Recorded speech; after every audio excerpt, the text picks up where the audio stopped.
Al Sharpton's daughter, Dominique, she's suing New York City for $5 million. Suit claiming that she injured her ankle on uneven pavement in a crosswalk last October. And she didn't file the suit, though, till April 29th. And the suit says, quote, she still suffers and will continue to suffer for some time physical pain and bodily injuries. Again, this falling off a curb. Now, she definitely is probably a pretty fast healer because a couple of weeks later, she was hiking in Bali. We know because she posted the photos herself on Instagram. Not a sharp move by Ms. Sharpton, but the question I have, Mr. Von Oist, is there's one thing with bringing a case and losing a case. Okay, no harm, no foul. But if you bring a fraudulent case and you're misrepresenting what happened and whatever else, what could be and most likely are the penalties, if any, that come your way, other than losing the case? Well, I'm put aside this case. I mean, if you commit fraud in a case, if you sworn allegations and they're not true, you can be prosecuted. It's criminal. You can't do that. Are you usually prosecuted? I would hope so. I would hope if somebody brings a fraudulent case and it's proven, I would hope that they're prosecuted. It's the only way the system maintains integrity. But it's very important to these photos. This is a young woman who went on a vacation. They keep saying she's hiking. She's not hiking in any of those photos. She's just standing there. So she's not supposed to show that she's hurt when she's in the photos. She's trying to look pretty for her friends. So I think people need to back up a little bit. You can never turn it off, can you? But to me, Mayo, the one thing is the public, you guys are chasing the ambulance, you're just looking for a quick look. And there's legitimate cases that get harmed when people do the phony, grab the neck brace and whatever else, and then it gives them all a bad name, and it makes, I would think, the hurdle even harder to climb when there's legitimate cases. So my point is, what could the penalties be? Could there be not only that you lose the case, but you have to pay either a fine or that you have to pay for the expenses that were incurred in bringing the case? He mentioned potential charges or whatever. Practically and realistically, what could happen to somebody if they knowingly, let's just say for this hypothetical, that they knew, like they have her on video running up the mountain? Well, if they have her on video running up the mountain, she can be charged, depending on what her affidavit says, first of all. She's suing because she claims she sprained her ankle. Now, you can sprain your ankle and be able to walk around a couple of weeks later. People get hurt and play. That's an expensive ankle. Well, that's what the attorney chose to put in the lawsuit, and she probably didn't have that decision either. She probably went with whatever they suggested. She didn't pick the number.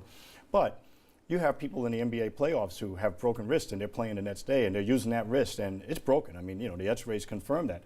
And to Doug's point, she didn't look like she was on some trail. She was in front of some flowers, the images that they've shown us, and presumably those are the best images that are out there. I will just say, she on Instagram, she personally said that she was hiking. Even if the photos don't reflect, she's the one maintaining that she was doing this. And well, with your highfalutin trips, that Bali is some rocky terrain. So I guess I was hiking a few weeks ago. I couldn't do it with a sprained ankle. You're lucky you got back from South America with all the volcanoes and everything, Jimmy.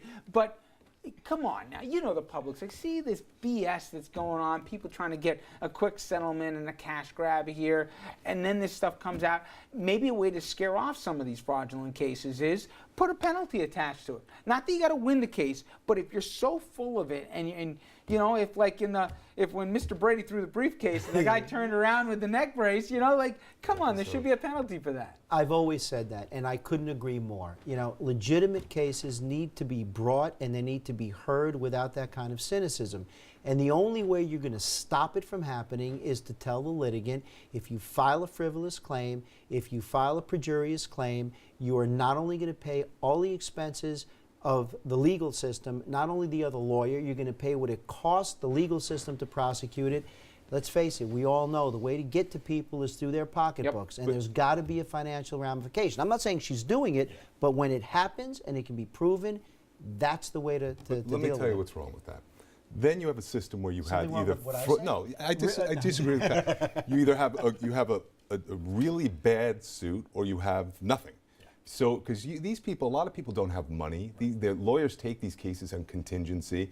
Some cases are borderline. You have a right to bring a case that may not be a slam dunk. But there's a difference between not winning, Doug, and then just phoning it up. Listen, if two people are driving in a car and they get in an accident, there's probably a story each way, but you're going to be able to say to that person, unless you're 100% sure you're 100% Okay, right, hold on, no hold lawsuit. on. What I'm trying to say is somebody files a disability claim, okay?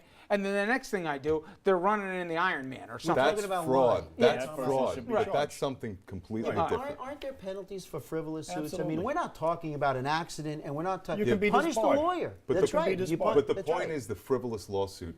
Every time you lose, they'll claim it was a frivolous lawsuit. But there's a way to discern between the two. Well, is there not necessarily. That's where And it's you know tough. what? I'll just say this.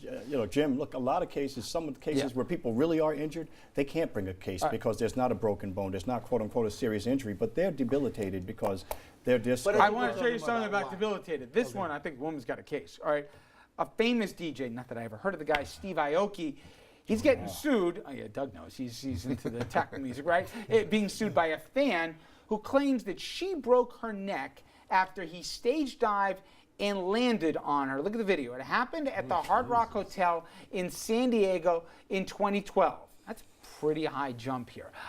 So listen, does a concert goer in any way assume liability of possible interest? Just like, for example, you go to a baseball game here, you're not suing if you get hit by a foul ball, right? Is there any, maybe this is a little extreme because the dingbat, but if somebody serves, if we had Furnish here again here when he goes to his heavy metal vomit concerts, right? If people are jumping out from the stage, body surfing or whatever, crowd surfing, do you kind of understand that this comes with the territory a little bit? Well, some things you do, but you still have a right to go to a place and they maintain a safe place. By the way, the for you woman to was visit. under that quasi-inflatable raft and shot her back, I mean, broken neck. that's insane. But Yeah. if you went to the same venue, looked around, and they were, for some reason there was water on the floor, if somebody's putting stuff that's slippery, and you walk in there and you slip, you have a right to a safe place, especially when you pay money to be there. I mean, that's not out of the realm An of. important point of correction. I'm sorry, Ralph made it clear at metal concerts there are no inflatable rafts. So I'm sorry,